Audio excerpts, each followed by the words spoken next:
conference. I don't know how you need more than $500,000 for a year's worth of conferences. I don't get that. It's so stupid. Listen. Number 3. King George refused to approve laws unless colonies gave up their right to representation. King George, America, sweetheart, listen. No. So like the ability to ask people to give up their representation and still have to follow these laws is something that only a tyrant would do and could do. And I think that this is important and interesting because when we think of a tyrant, we think of a single person. Right. Which goes back to my point of the personification of America, because now it is America that is acting as a tyrant, but because it is a government, we don't believe that we can be in a tyranny. Mm-hmm. And so I think that this is extremely clear, especially when it comes to felons. Yeah. And once you are deemed a felon, you lose your right to vote. Losing your right to vote, that is losing your voice, that is losing your citizenship. That is voter suppression, especially when we get to one of these other essence talking about trial by jury. Trial by jury. The 18th grievance in the Declaration of Independence was the fact that there was no trial by jury, and that King George was keeping this right from the American people. Well, surprise, surprise, plea bargains are impeding on this right. So 97% of cases end up ending with a plea bargain, and they don't actually go to trial at all. Why can the government pick me up off of the street and take away my citizenship? Yeah. And why does that happen disproportionately to people who are of a more natural hue? Yeah. Especially poor people. Yeah, okay. So let's talk about that for a second, where your first crime is that you're colored, and then your second crime is that you're poor. Is that you're poor. Is you're poor. Yeah. Sit in jail until you can figure out how to get the money. Yeah. And then once you get the money, God, let's hope that you're not already on probation, right? Mm-hmm. So I just watched the Khalif Browder documentary, and he got in trouble as a kid, and then he got on probation, and then he got picked up off of the street during a stop and frisk. He stayed in jail because his bail was $900, and it took his mom 2 weeks to get that money. And when she took that money to the bail bondsman, they took the money and then told him that there was a hold on him. He couldn't even go home, and they just lost that $900. Number 17, they said taxation without representation, right? So, they didn't have none of their peoples out there checking to see how the taxes were being paid. And even though we vote for our representatives and they vote for our taxes, how taxes are spent in a way that does not directly represent what the people want. I think a perfect example that you're heading for right now is Sacramento's Measure U. Great.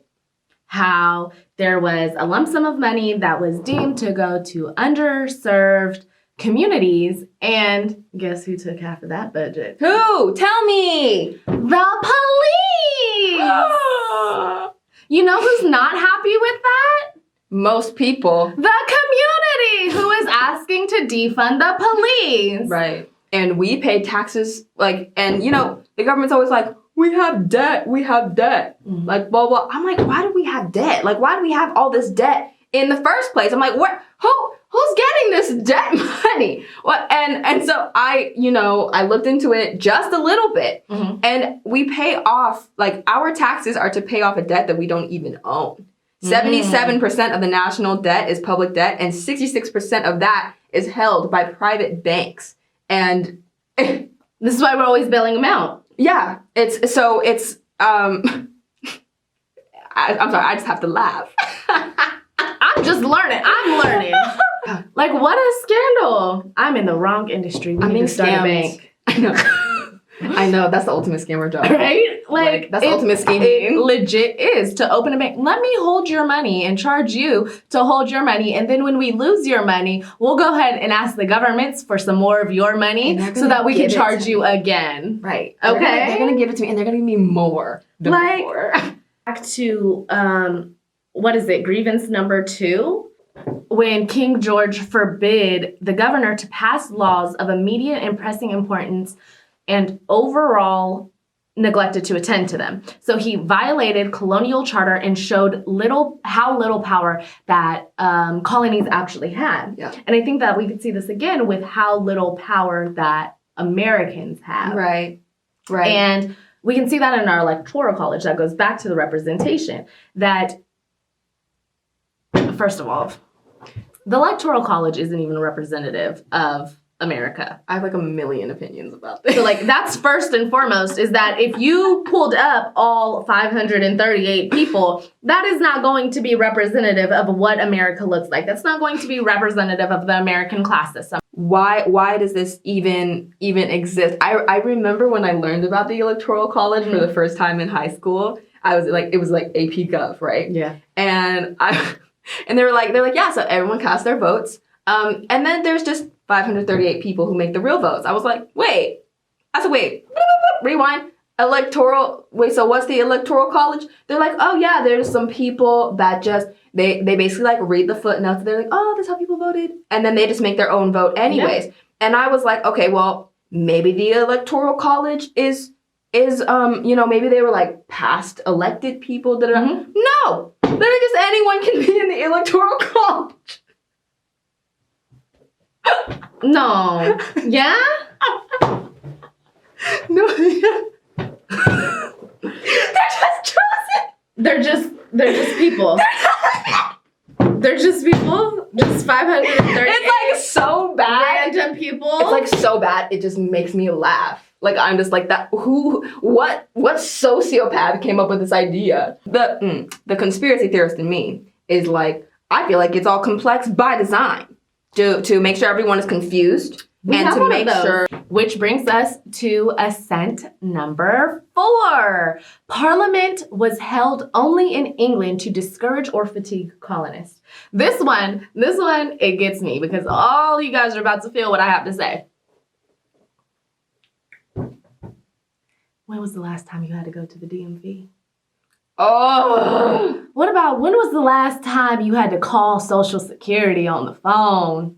The EDD office, any government building, any taxes, anything that we do that has to do with the government is absolutely taxing. It is fatiguing. It is tiring. It is the longest, most boring, most tedious, most arduous process ever. And I think that it is by design, just like you were saying, but it was a problem that our founding fathers had with King George. You're making things too complicated. Right. You are literally making us tired so that we give up. Goes back to plea bargaining. Yeah.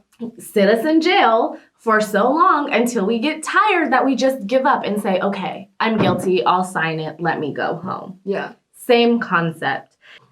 And there is a senior vice president of the Fortune Society, Stanley Richards, who says that in this current climate, it is justice in a water drip kind of way. Right. And that to me spoke volumes. Get it? Volumes. Because water can be in volumes. It speaks volumes to me because if you haven't noticed, the bathroom sink in my apartment drips, and it is the most annoying thing. And I think about how long it would take me to fill up a cup of water, right, drip by drip, and how annoying the sound would be. Like I would just be like, dude, it's fine. Yeah. I'm not even thirsty anymore. And I'm just not gonna drink. And that is the response. That is the picture that I get when he says it's justice in a water drip kind of way. Right. it's dripping so slowly that I'm like, you know what? Never mind. I don't even want justice. It's fine. It's fine. Right. It's fine. And it's not fine. It's not. It is not fine. This needs to work in a flash flood type of way. Justice needs to occur in a flash flood kind of way, not in a water drip kind of way. You know, we're really trying to plot this out and demonstrate these parallels, this past to present, how oppressive systems transform over time, and how to identify them now.